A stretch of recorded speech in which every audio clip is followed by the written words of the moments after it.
Hi, this is Jim Musser with Upstream Ministries, and this is episode 4 of Views from Downstream. And I have a confession to make.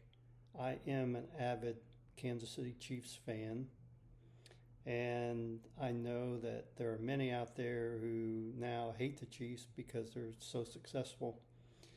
But I feel like people need to understand, for those of us who've been long time Chiefs fans for more than 30, 40 years, there was a little success until Patrick Mahomes became our starting quarterback. So I am unashamed to be a KC fan and am cheering them on for this weekend. I'm recording this on Friday. So by the time you watch this, we'll know the outcome. And hopefully it will be a Chiefs victory. But this is not a episode to talk about the Kansas City Chiefs, but I wanted to explain my attire. Last week we talked about modeling for kids what it looks like to follow Jesus, because kids have been created by God to imitate their parents, particularly at the younger ages.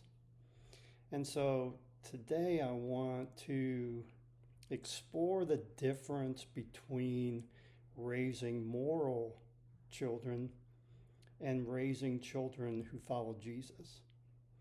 One of the things that I learned in interacting with parents over the years of the students that I worked with on the university campus is that many of them were basically satisfied if their kids were moral.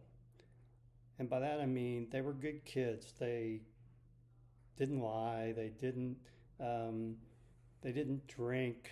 They didn't get involved in inappropriate relationships. They were good students. And if kids did that, they were satisfied. And I think that that is the case for a lot of American Christians, that we are satisfied with our kids when they're just good kids. And I think that's what makes it easier for this trend of getting our kids involved in children's and youth programs and not really be too concerned about how they're spiritually developing, because in reality we'll be satisfied that they are just good kids.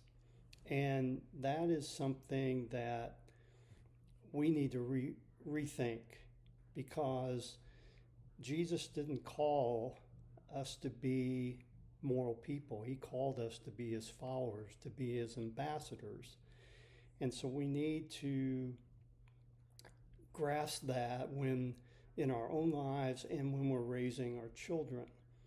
And so we can show them what it's like to be moral.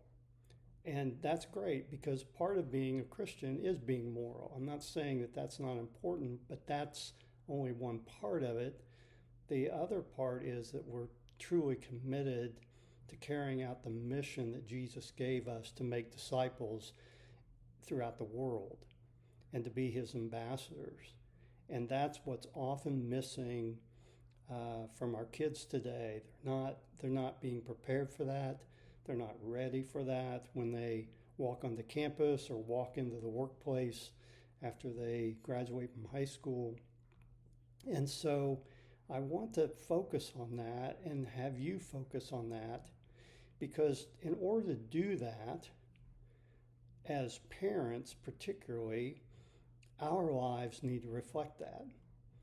I told the story last week about my dad and shaving, and I imitated him with a toy razor and wanted to be like him. And so what do your kids see that reflects you're a follower of Jesus and an ambassador of Jesus, besides merely being moral?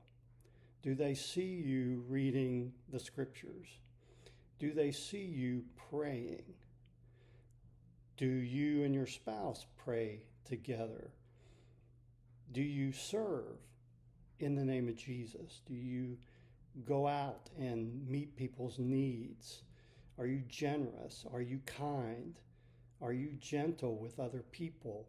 Those are the things that kids are watching and looking out at. And if you don't reflect that, then they're not going to reflect that either, because they're wanting to be like you. So they're going to do what they see you do.